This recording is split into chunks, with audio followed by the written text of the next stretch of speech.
Bowers Game Corner presents Gen Con Video Bonanza 2016. Brought to you by Gutshot Games and their Gen Con release, Headhunters, a collectible card game and a collectible toy. And Shoot-Again Games, makers of Looting Atlantis and Conspiracy. Look for Pinball Showdown on Kickstarter soon. Also brought to you by the generous support of these companies and our fantastic Kickstarter backers. Ahoy there, YouTube! We're back again today for more of our Gen Con Bonanza Explosion Blowout coverage, brought to you by some of our amazing sponsors like Gutshot Games. Be sure to check them out in the little stuff down below.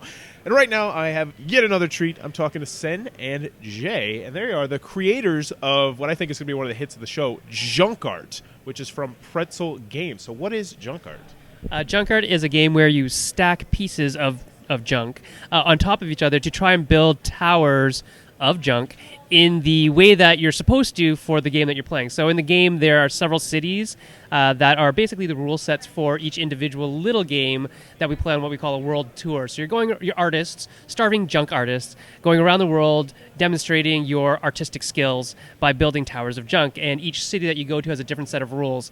So say Montreal has the rule where you build a tower, and then after so many plays on that tower, you move around the table so that you inherit somebody's tower and another player will inherit yours. And so the strategy there is that you want to make it stable enough that when you have it, it stands up. But as soon as somebody else takes it over, it's very difficult to play on.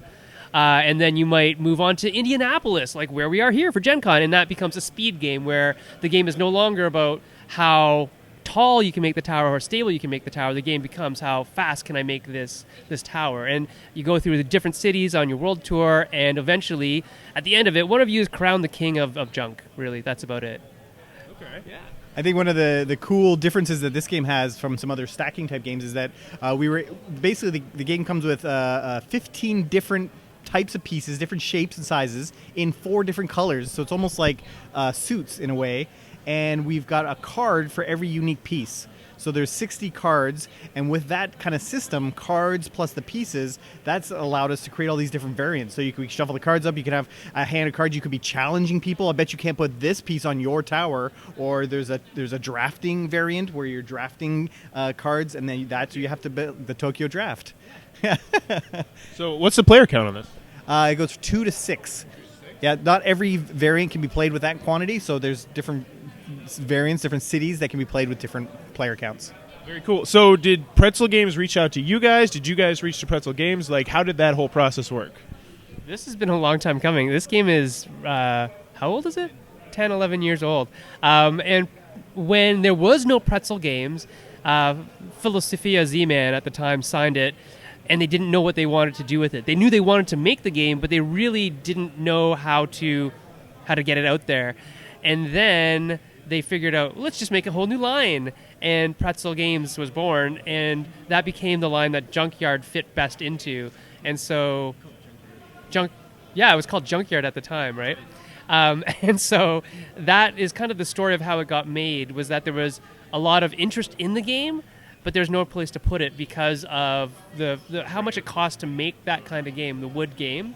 And so they had to basically create a new imprint for that style of games, and that's why you saw Flick 'em Up come out first, and then Junk Art, and then the history of that will just lead on to more games of that style, that caliber, that heirloom quality that Pretzel Games is getting known for, like the wooden boxes, amazing quality of pieces, and great gameplay for your family.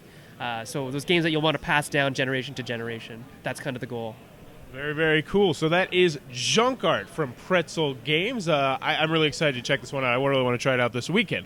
But if you're enjoying this Gen Con coverage, please be sure to click on that subscribe button down below, or in the comments below. Let me know, do you have any hoarding tendencies?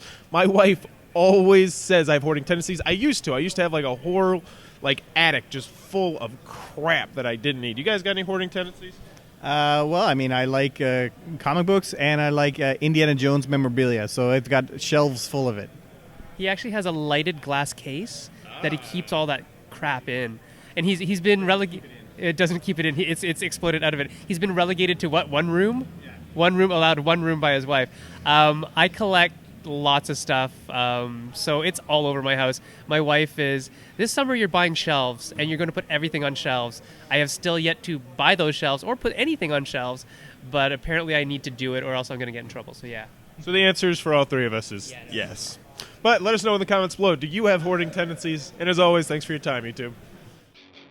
This was brought to you by Headhunters from Gunshot Games, Pinball Showdown from Shoot Again Games, these great companies, and fans like you.